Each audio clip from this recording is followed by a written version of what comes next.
Welcome.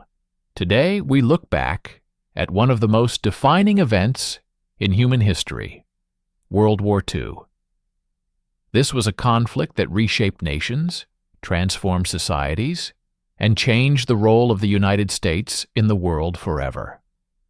What follows is not a story of heroes and villains alone, but a record of decisions, sacrifices, and consequences that continue to shape our present. This is the story of World War II.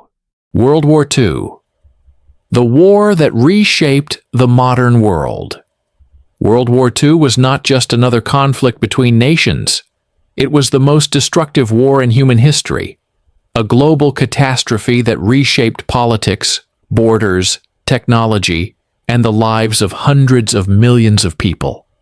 Fought across Europe, Africa, Asia, and the vast reaches of the oceans, it involved more than 30 countries and consumed entire societies.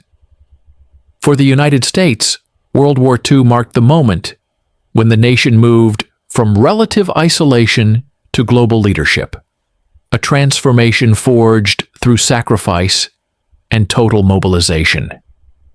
The roots of World War II lay in the unresolved consequences of World War I. The Treaty of Versailles left Germany economically crippled, politically unstable, and deeply resentful. Across Europe, democracies struggled with economic depression, unemployment, and social unrest. These conditions created fertile ground for extremist ideologies. In Germany, Adolf Hitler and the Nazi Party rose to power by exploiting fear, nationalism, and anger over perceived humiliation. In Italy, Benito Mussolini established a fascist dictatorship. In Japan, military leaders gained control, promoting expansion as a solution to resource shortages and national pride. During the 1930s, aggression went largely unchecked. Japan invaded Manchuria in 1931 and expanded deeper into China. Italy invaded Ethiopia in 1935. Germany rearmed openly, violated the Treaty of Versailles, and began expanding its territory. Austria was annexed in 1938, followed by the occupation of Czechoslovakia.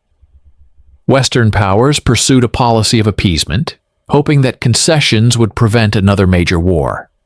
Instead, each unopposed move emboldened the aggressors. The war officially began on September 1, 1939, when Germany invaded Poland. Using a combination of speed, coordination, and overwhelming force, German troops crushed Polish defenses.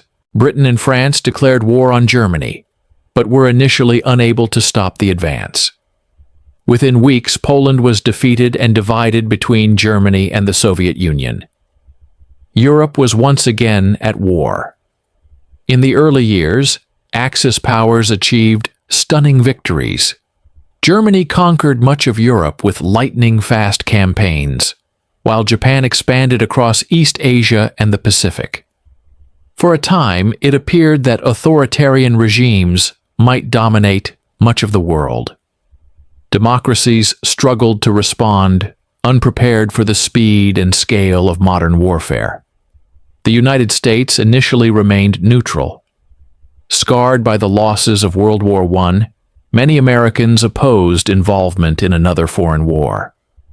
However, events overseas steadily pulled the nation closer to conflict.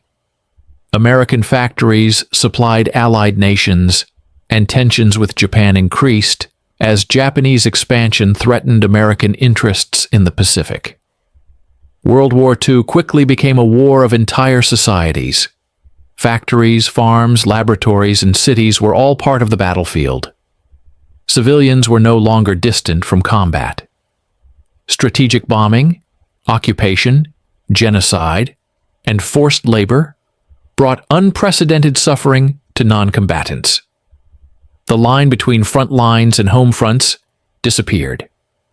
For the United States, entry into World War II would come suddenly and violently.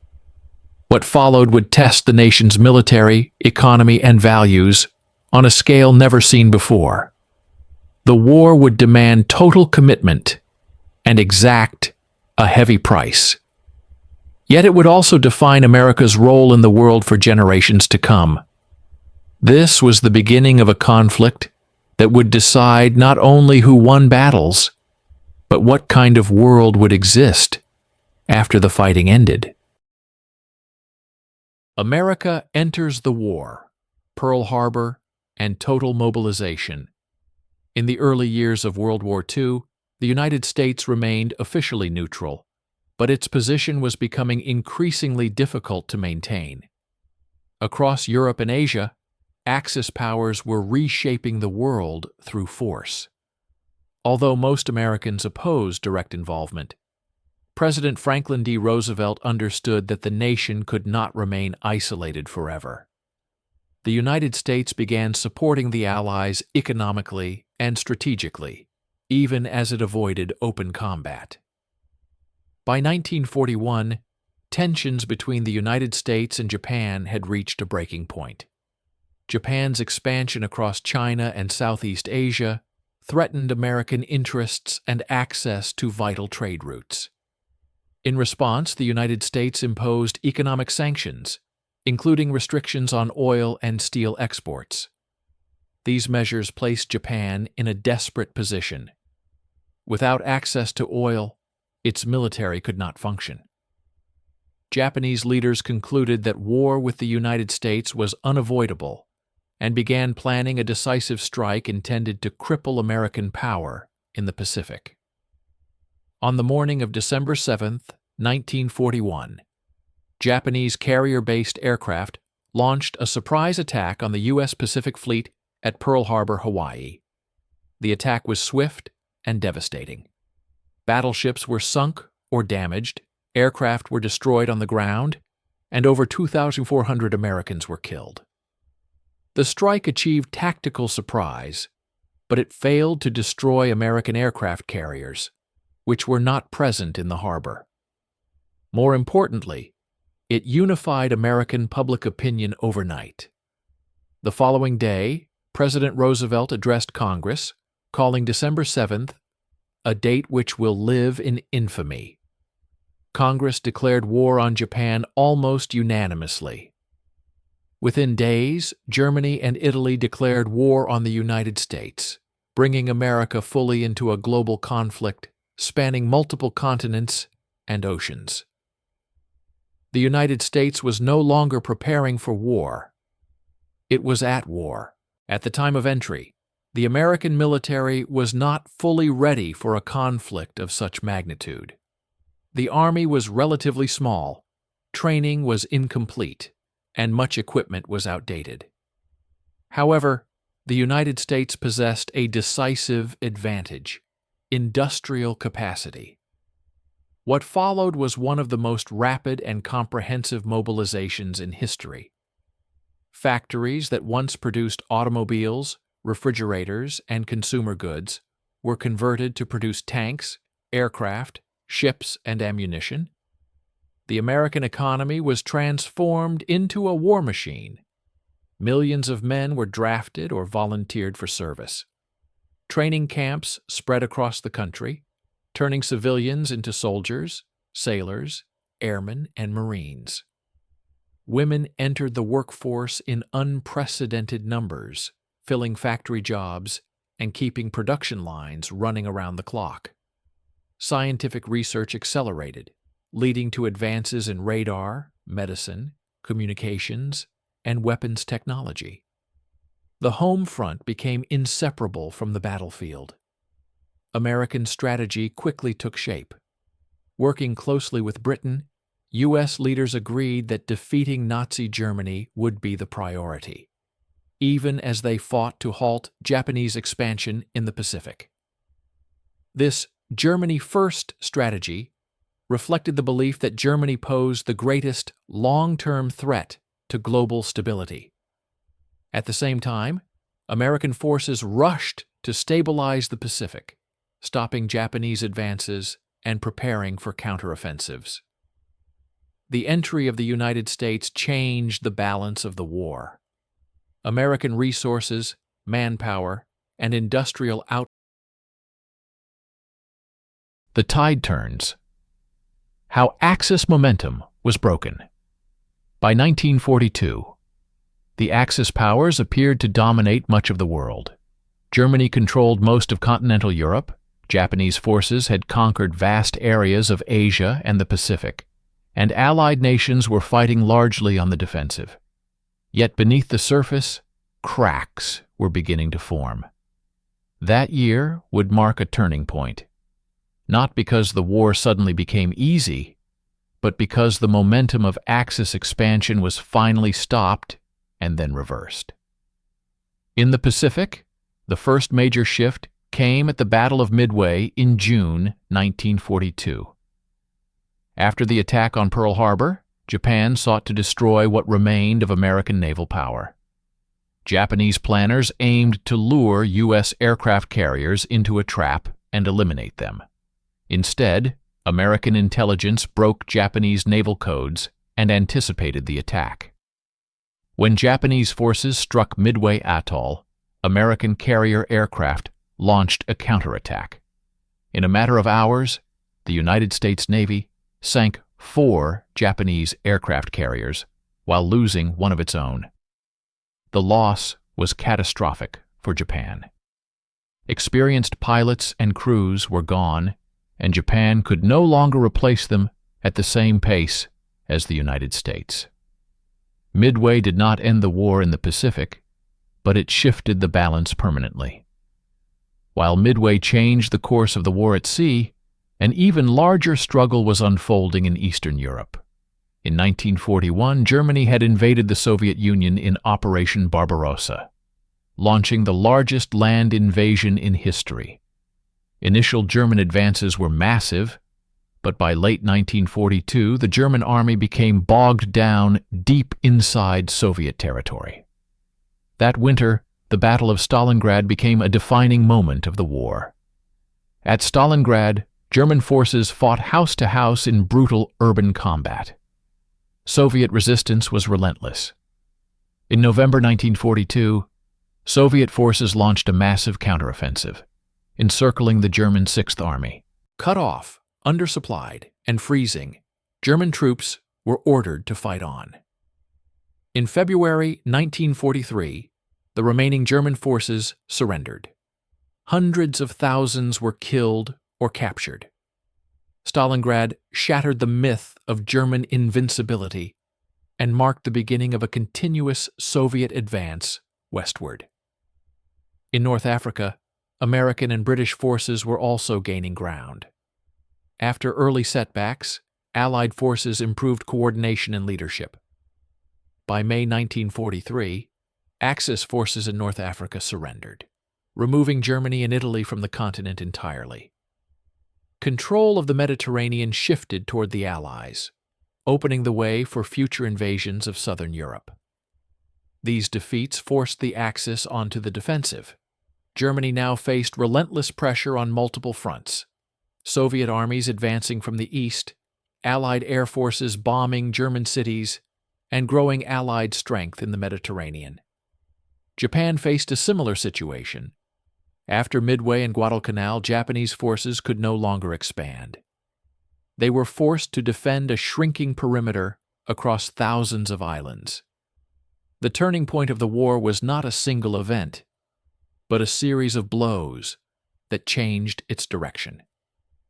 Axis powers still fought fiercely, and the war would continue for years. But from this point forward, they were reacting rather than advancing. Initiative passed to the Allies, who could now choose where and how to strike. For the United States, these developments confirmed that victory was possible. American industrial power was reaching full output. Troops were gaining experience. Coordination between allies improved steadily. The war was far from over, but the direction had changed. The long road to victory had begun, built on sacrifice, adaptation, and the slow destruction of Axis power across the globe.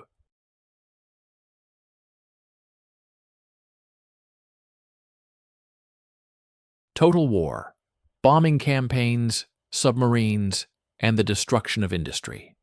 As the balance of the war began to shift in favor of the Allies, World War II entered a new and more destructive phase. This was no longer a conflict fought only by armies on battlefields.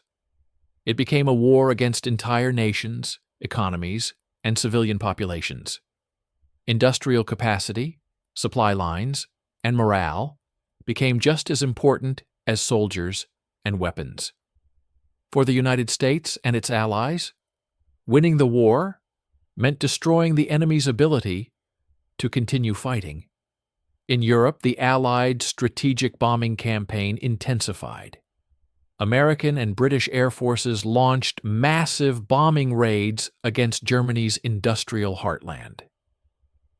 The United States Army Air Forces focused on daylight precision bombing, targeting factories, oil refineries, rail yards, and aircraft production facilities.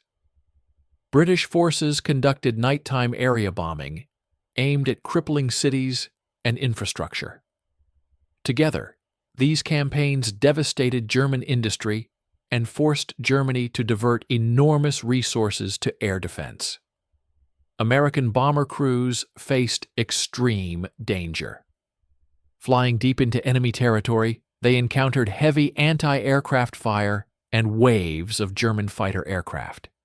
Casualty rates were high, especially before long-range fighter escorts became widely available. Entire bomber crews were lost in single missions. Despite these losses, the bombing campaign continued relentlessly.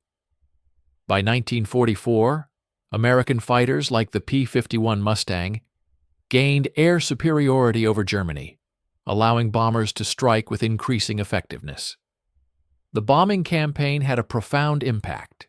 German aircraft production, fuel supplies, and transportation networks were severely disrupted. Oil shortages crippled German mobility, grounding aircraft, and immobilizing armored units. While bombing alone did not defeat Germany, it weakened the Axis war machine and made large-scale military operations increasingly difficult. At sea, the war took a similarly ruthless form. In the Atlantic, German U-boats attempted to cut off Britain and later the Soviet Union by sinking Allied shipping. Early in the war, U-boats inflicted heavy losses, particularly along the American coast in 1942. Merchant ships were sunk faster than they could be replaced. In response, the United States expanded anti-submarine warfare on a massive scale. Convoy systems, radar, sonar, improved depth charges, and escort carriers gradually turned the tide. By mid-1943, Allied anti-submarine efforts had broken the German U-boat threat. Losses among submarine crews became unsustainable. Control of the Atlantic ensured that American troops, vehicles, fuel, and supplies could cross the ocean in enormous numbers. This logistical victory made every major Allied operation possible, from North Africa to Normandy. In the Pacific, submarine warfare played an even more decisive role. American submarines targeted Japanese shipping, cutting off vital supplies of oil, food, and raw materials. Despite early technical problems with torpedoes, U.S. submarines eventually devastated Japan's merchant fleet. By 1945, Japan's economy was strangled. Factories lacked materials, military units lacked fuel, and civilians faced severe shortages.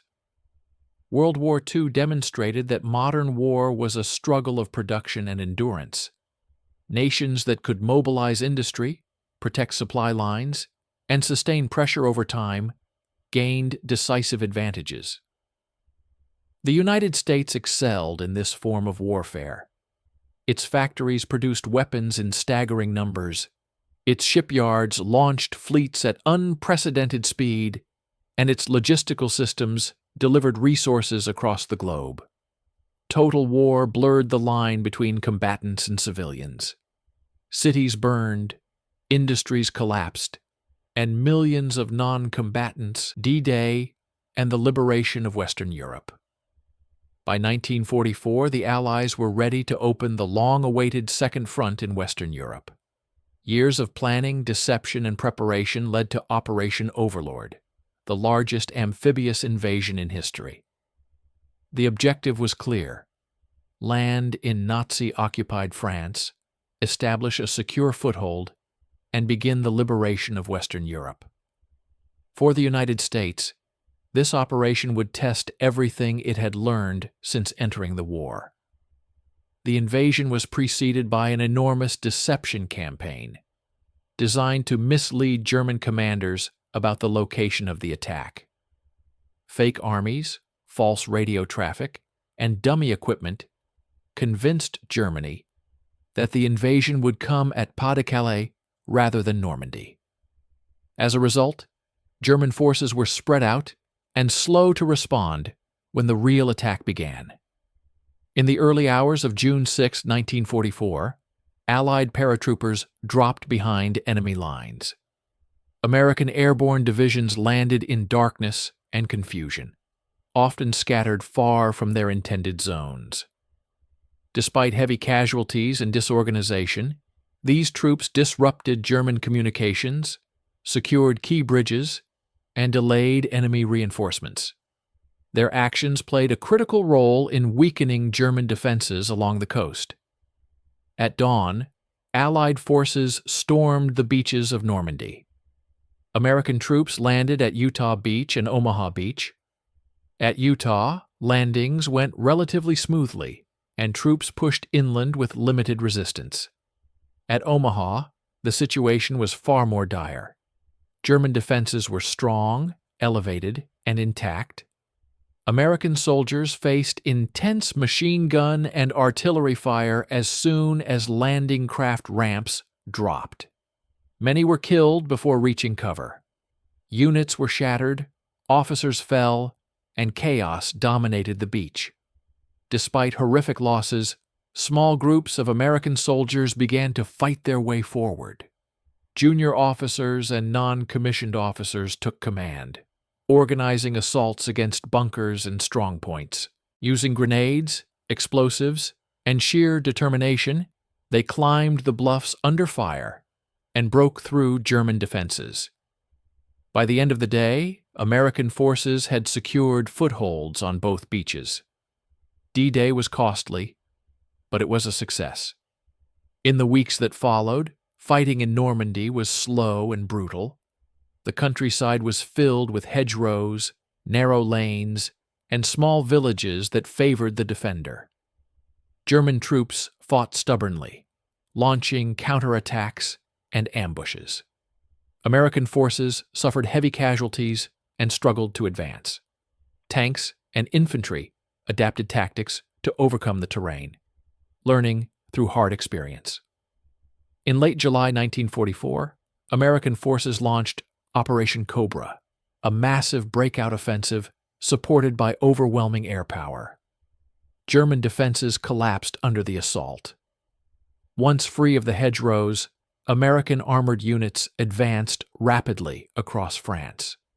German forces retreated in disorder, suffering devastating losses.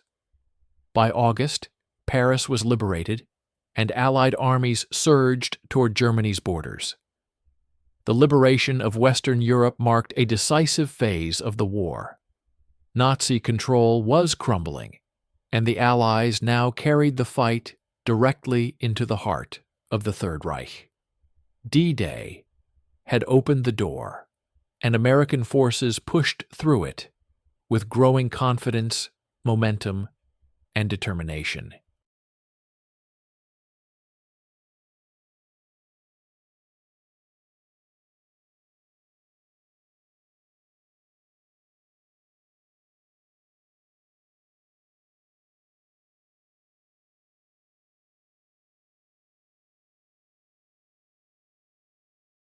The Battle of the Bulge, Germany's last desperate offensive.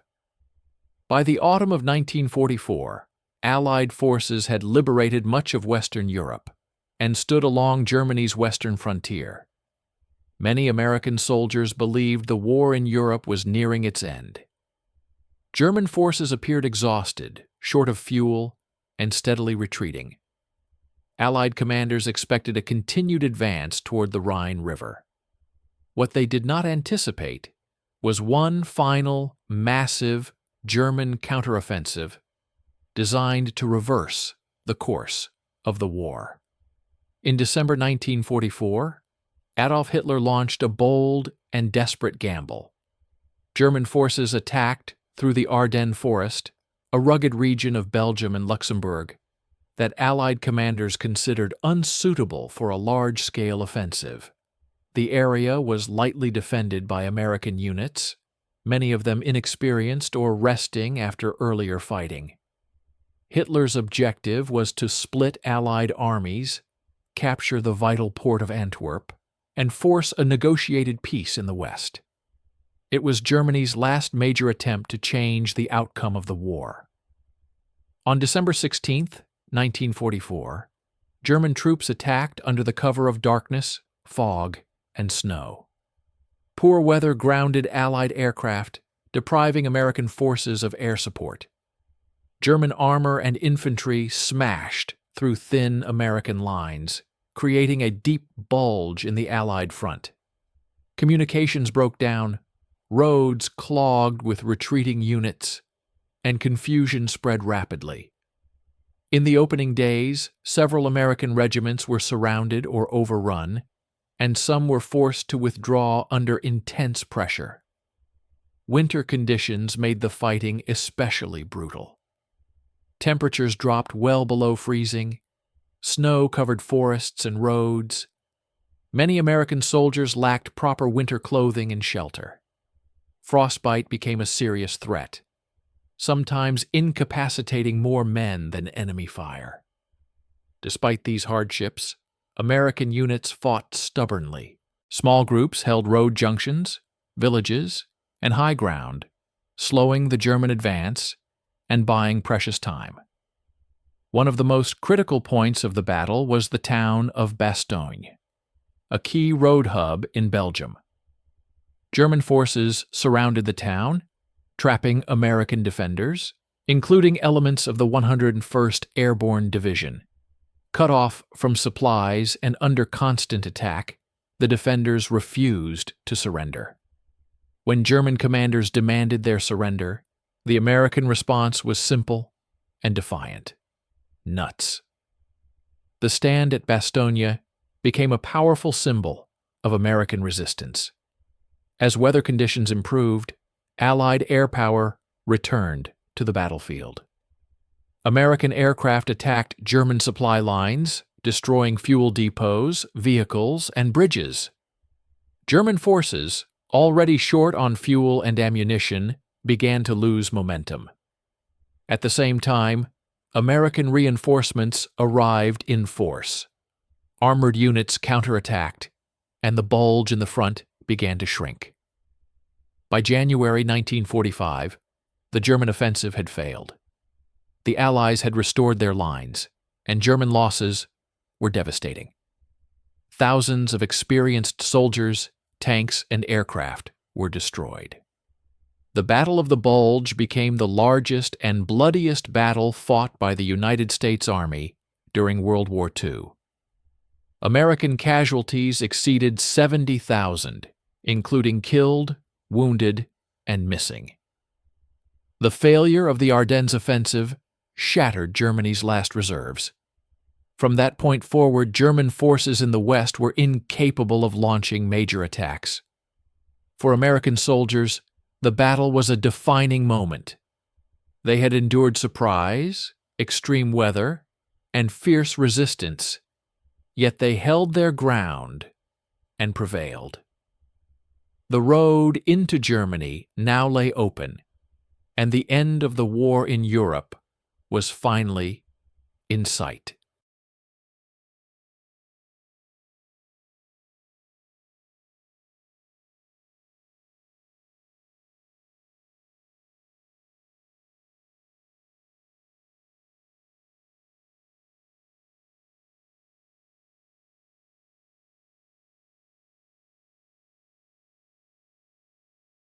Crossing the Rhine and the fall of Nazi Germany.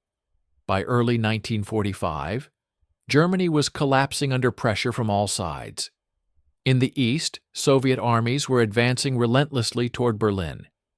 In the west, American, British, and Allied forces stood along the Rhine River, the last major natural barrier protecting the heart of Germany. For the United States Army, crossing the Rhine was the final step before the complete defeat of Nazi Germany. German forces were exhausted and severely weakened. Fuel shortages crippled armored units, air power was nearly non-existent, and experienced soldiers were irreplaceable. Yet resistance did not vanish. German units continued to fight stubbornly, defending towns, bridges, and river crossings whenever possible. The Rhine represented both a physical and psychological line. If the Allies crossed it in force, the war in Europe would be effectively decided. In March 1945, American forces achieved a critical breakthrough at the town of Remagen. There, U.S. troops discovered the Ludendorff Bridge still standing across the Rhine. German forces had failed to destroy it in time. Under heavy fire, American infantry and engineers rushed the bridge, securing it before it could be demolished. The capture of the bridge was a remarkable and unexpected success. Within days, thousands of American soldiers crossed the Rhine, establishing a strong bridgehead on the eastern bank. This breakthrough accelerated the collapse of German defenses in the west. Allied forces launched large-scale crossings along the Rhine using amphibious vehicles, pontoon bridges, and overwhelming air and artillery support. German resistance was increasingly fragmented. Entire units surrendered, while others retreated in disorder. American armored and infantry divisions advanced rapidly into central Germany, capturing key cities, industrial regions, and transportation hubs. As U.S. troops moved deeper into Germany, they encountered scenes that shocked even hardened combat veterans. American soldiers liberated concentration camps such as Buchenwald and Dachau, uncovering evidence of mass murder, starvation, and systematic brutality. Emaciated prisoners, mass graves, and abandoned crematoria revealed the full extent of Nazi crimes. Many American units documented what they found, ensuring the world would see undeniable proof of the atrocities committed. For many soldiers, these moments gave painful clarity to what they had been fighting against. German command structure was disintegrating. Communications collapsed, supplies vanished, and orders often went unfulfilled. In April 1945, American and Soviet forces met along the Elbe River, symbolizing the complete division of Germany and the imminent end of the war. Although American forces did not advance on Berlin itself, their rapid progress ensured that Nazi Germany could no longer continue organized resistance. On April 30, 1945, Adolf Hitler committed suicide in Berlin as Soviet forces closed in. Days later, German leaders sought surrender. On May 7, 1945, Germany formally surrendered to the Allies. The end of World War II and the world that followed. By the spring of 1945, the war in Europe was over, but World War II itself had not yet ended. While American and Allied soldiers celebrated victory over Nazi Germany, fierce fighting continued across the Pacific. For the United States, the final phase of the war would once again demand sacrifice, difficult decisions, and an acceptance that there would be no easy conclusion to a conflict of such scale. After Germany's surrender, American attention fully shifted to Japan. Despite devastating losses, Japan continued to fight. Battles like Iwo Jima and Okinawa had already demonstrated the extreme cost of confronting Japanese defenses. Entire units had fought to near annihilation, and civilians had been drawn directly into the fighting. American military planners prepared for a possible invasion of the Japanese home islands, an operation expected to be the largest amphibious assault in history. Casualty estimates reached hundreds of thousands of Americans and millions of Japanese. At the same time, American forces intensified the bombing campaign against Japan. Cities were destroyed, industrial production collapsed, and transportation networks were shattered.